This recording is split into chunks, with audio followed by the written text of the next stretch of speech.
Hello, আমি আবার আসলাম আপনাদেরকে আমার কিছু কথা শেয়ার করার ছিল। আমি ফেসবুকে ভিডিও দেওয়ার পর দেখলাম যে অনেকেই অনেক প্রশ্ন করছেন, নানা ধরনের মন্তব্য করছেন, আমার কথা হয়তো বিশ্বাস করছেন না।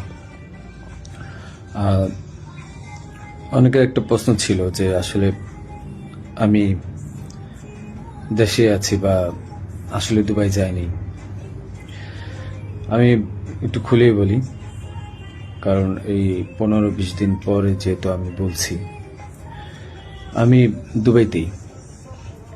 দুবাইয়ের শারজাতে আছি। এখন আমি দুবাই আসলাম কিভাবে সেটাও বলি। আমার একটা ক্লোজ ছোট ভাই আছে, খুব কাছের। তার নাম হচ্ছে কাউসার মোল্লা, তার বাবার নাম হচ্ছে ইয়াসিন মোল্লা। তো এই কাউসার মোল্লা আমার খুবই ভালো একটা ছোট ভাই, সে আমাকে সবসময় হেল্প করে। তার ওখানে আমি ছিলাম এক রাত।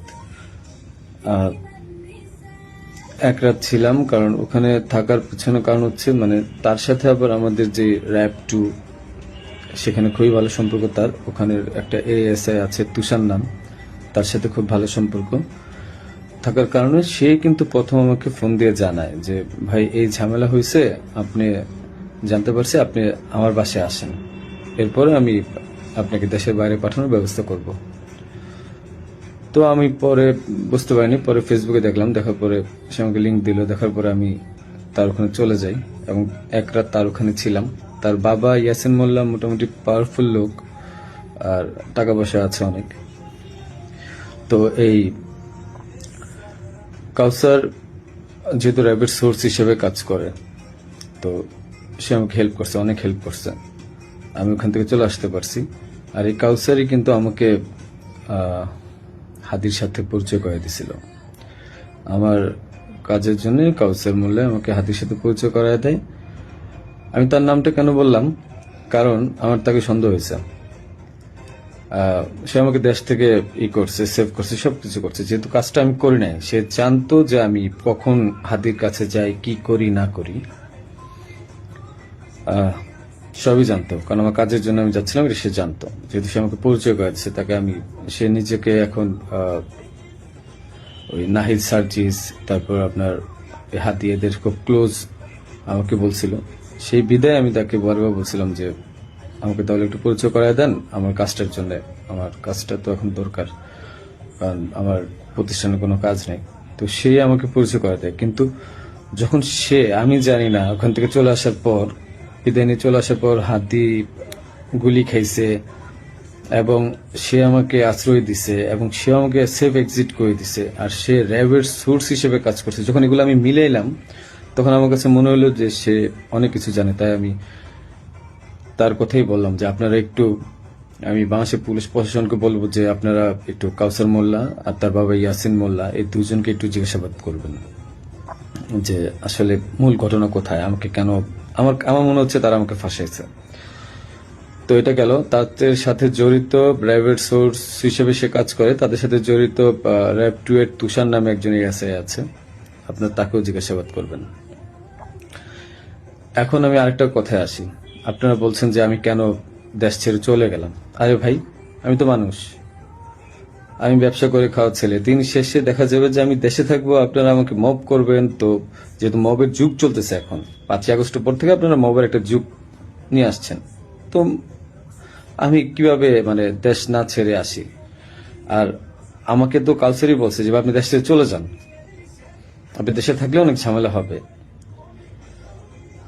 তো আমি দেশ ছেড়ে চলে আসছি।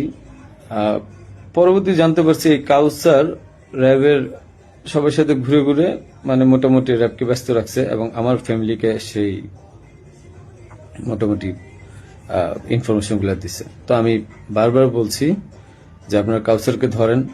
আমি শিওর এ আমাকে ফাঁসানোর পিছনে অনেক বড় হাত আছে এবং সে জানে যে কাজ কাদের। যেহেতু তার ব্যাকগ্রাউন্ড, আমার ছোট ভাই ভালো সম্পর্ক ছিল, তার ব্যাকগ্রাউন্ড কিন্তু ভালো ছিল না। একটা ভিডিও আমি শেয়ার করব, সে কিছুক্ষণ পরে আহ, তারা তো আর্মস ছিল, এই ভিডিওটা আমি শেয়ার করব। এটা আহ, আমাকে একজন পাঠাইছে। ওকে, আচ্ছা, এখন আরেকটা প্রশ্ন আপনাদের উত্তর দিই। আমি প্রশ্নগুলো নোট করছি, একটু একটা মিনিট।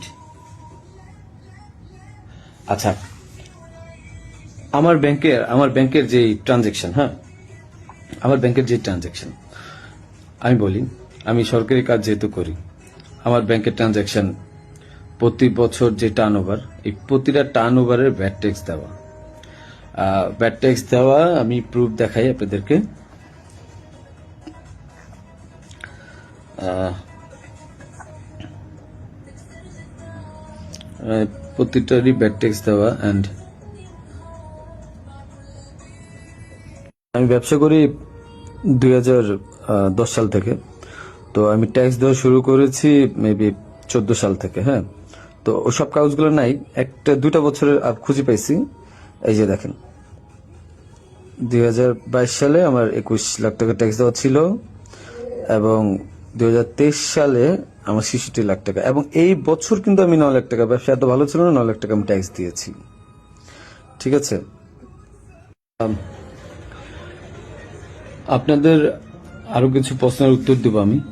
যে আপনারা বলছেন যে আসলে হাদি টাকা নেয় না, হাদি অনেক ভালো মানুষ। আমার যে 65 লাখ টাকা আপনারা বলছেন বাজেয়াপ্ত করবেন, এই 65 লাখ টাকা আমার দুইটা আইটি কোম্পানি থেকে আমাকে দেওয়া হয়েছে, এবং এটা পে অর্ডারের মাধ্যমে দেওয়া হয়েছে। আপনারা এগুলা আপনাদের যেই সিআইডি আছে তাদেরকে বলেন খুঁজে বের করতে। এটা আমার কামাই করা টাকা, তাদের সাথে আমার ব্যবসায়িক ডিল ছিল, বিদায় এই টাকা তা আমাকে দিছে। আর এখন ওই টাকাটা আমি এফডিআর করে দিছিলাম আমার বাবুর জন্য, আমার ওয়াইফের নামে। ওই টাকাটা আপনারা বাজেয়াপ্ত করতে যাচ্ছেন, করেন, সমস্যা নাই। হাদিকে আমি 5 লাখ টাকা দিয়েছি, তার প্রমাণ হচ্ছে হাদি যখন আমার কাছে টাকা চায়, ঠিক এই টাকার উপরে আমি 5 লাখ টাকা লোন নিয়েছি ব্যাংক থেকে। আমার কাছে যদি ভাই 127,218,কোটি টাকা থাকতো, তাহলে আমি কি লোন নিতে যেতাম? আমাকে খুব মিথ্যাভাবে ফাঁসানো হয়েছে। আমি এগুলোর সাথে জড়িত না, বাবা মা জড়িত না। ওখানে আপনি এনআরবিসিতে খবর নিবেন আপনারা, যে আমি 5 লাখ টাকা লোন নিয়েছি, এবং লোন নিয়ে এই টাকা আমি হাদিকে দিয়েছি। কারণ সে আমাকে বলছিল যে ইসের ছাড়া, মানে অ্যাডভান্স ছাড়া সে কাজ করতে পারবে না। আরেকটা কথা, আপনারা বলতেছেন যে জাবের জাবের এত ভালো মানুষ, খুব ভালো মানুষ, মহৎ মানুষ, তারা টাকা নেয় না। জাবেরকে জিজ্ঞাসা করবেন, জাবেরকে ধরে এনে জিজ্ঞাসা করবেন যে এই গেঞ্জি বানায় দেওয়ার জন্য, 250 গেঞ্জি বানানোর জন্য কাকে বারবার ফোন দিছে, কার কাছে বারবার টাকা চাইছে। আমি ফয়সাল, আমার কাছে বারবার টাকা চাইছে ওরা। আর তাদেরকে, জাবেরকে আমি প্রথম 10,000 না 5,000 টাকা দিছি, সে বলছে ভাই হাদিয়া দিছে, যে নেন ফয়সাল ভাই। এত সৎ লোক আপনারা। আমাকে যে মিথ্যায় ফাঁসাচ্ছেন, আমি গেছি ভাই কাজের জন্য, বানায় দিচ্ছেন খুনি। আর আপনারা বলতেছেন যে তোমার বাবা মা বলছে, তোমার মা বলছে, তোমার বোন বলছে, তোমার বউ বলছে, তোমার উমুক এক মাইয়ারা বানায় দিলেন আমার বান্ধবী, যে উমুকে বলছে, যে সবাই বলছে যে তুমি এগুলোর সাথে জড়িত। হ্যাঁ, আমি পাগল তো, যে আমি মানুষ মার্ডার করে আমি আমার বাসায় যাব, আমি মানুষ মার্ডার করে আমি আমার বাসায় যাব, যেন আমার 14 গোষ্ঠী ধরতে পারে। মানে আমি এত বড় বোকা, এত বড় পাগল? হ্যাঁ, মানে এটা তো মানুষের কমন সেন্স। আমি কেন বাসায় যাব? আমি একটা মানুষের মার্ডার করছি, আমি তো সোজা এক্সিট নিব, আমি কেন বাসায় যাব? তারপর এই যে আপনারা বলতেছেন যে আমার আমার মা বলছে, বাবা বলছে। আরে ভাই, আমি জেলখানায় খবর নিছি তাদের ওখানে যাওয়ার পর। আমি আমার আত্মীয় স্বজন থেকে জেলখানায় খবর নিছি যে আসলে কি হয়েছে। আমার ওয়াইফ বলছে, আমার আমার বাবা মা সেম একই কথা বলছে, যে তাদেরকে বলা হয়েছে বারবার যে রিমান্ডে যদি 164 না দেন, তাহলে আমরা আবার আপনাদেরকে রিমান্ড আনবো, এবং তখন কিন্তু আমরা টর্চার করব। তাহলে কি করবে যারা জীবনে কোনোদিন প্রথম জেলখানায় গেছে? কি মানে এগুলো কি আপনারা কি পাইছেন? যে আমি ওরা মার্ডার করছি, প্রমাণ কোথায় আপনাদের কাছে যে আমি ওকে মার্ডার করছি? আপনারা কালচারকে ধরেন। সে আমাকে কেন সেফ এক্সিটের ব্যবস্থা করে দিচ্ছে? সে কেন বারবার আমাকে হেল্প করছে? কেন আমার সাথে হাতের সাথে পরিচয় করে দিচ্ছে? He knows everything. তারপরে যে ব্যাড ট্যাক্স টাকা, একটা প্রমাণ দেখান তো কোথা থেকে টাকা ঢুকছে। আর ভাই আমার কামানো 65 লাখ টাকা আপনার বাজেয়াপ্ত করে দিচ্ছেন। কেউ আমাকে টাকা দিছে? আমি ব্যবসা করে খাওয়াচ্ছিল। আপনারা বারবার আমি বলতেছি আপনাদেরকে যে এখানের সাথে আমি জড়িত না, একটা পর একটা মিথ্যা ব্লেম দিচ্ছেন, যে কমেন্টের পর কমেন্ট গালাগালি করতেছেন, যা মন চাই করতেছেন। আর ভাই আপনাদের বাপ মায়ের ধরলো তো আপনার বাপ মা কি বলবে? হ্যাঁ,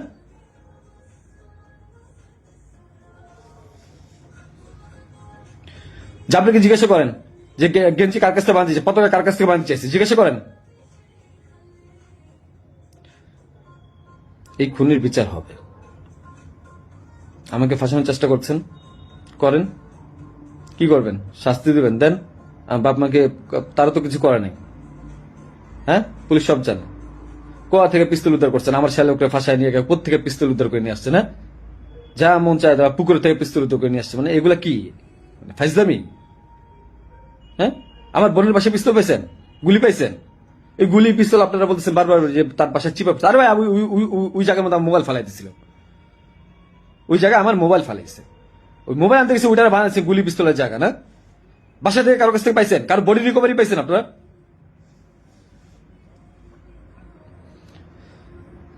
আপনি এদেরকে ধরেন, অনেক কিছু জানতে পারবেন। হাদির সাথে লাস্ট আমার একবার কথা হয়েছিল যে একটা বিষয় নিয়ে, যে ও মানে যখন ওই যে সাদিক কামরে মেবি জামাত থেকে নিয়েছে, ও খুব আপসেট ছিল যেহেতু ও জামাতের প্রোডাক্ট। আমাকে বারবার বলতেছিল যে ভাই আমার খুব মনে হয় কষ্ট হয়ে যাবে। আমি ওরা বলছিলাম ফাইজলাম করে যে মির্জা আব্বাস ভাই তো খুবই ভালো মানুষ, ওনার কাছে যান, উনি আসলেই ভালো মানুষ। ভাই তো ভালো মানুষ, হাদি নিজেও বলছে যে মির্জা আব্বাস ভাইয়ের কাছে যান, উনি ভালো মানুষ। ওনার কাছ থেকে আপনি যা 2-4 কোটি টাকা নিয়ে আপনি নির্বাচনটা বাদ দিয়ে দেন। এটা আমি একবার ফাইজলাম করতেই বলছি। তো বলছে ভালো, তো ভাই যদি টাকা দেয় তাহলে তার নির্বাচন করা লাগবে না। তো হাদির মুখে শোনা মির্জা আব্বাস ভাই ভালো লোক মানুষ, মির্জা আব্বাসের মতো লোক এই কাজ করতে পারে না। যারা করতে পারে তাদেরকে জিজ্ঞাসা করেন। ফাইজলামের একটা সীমা থাকা উচিত। জামাত শিবিরকে ধরেন,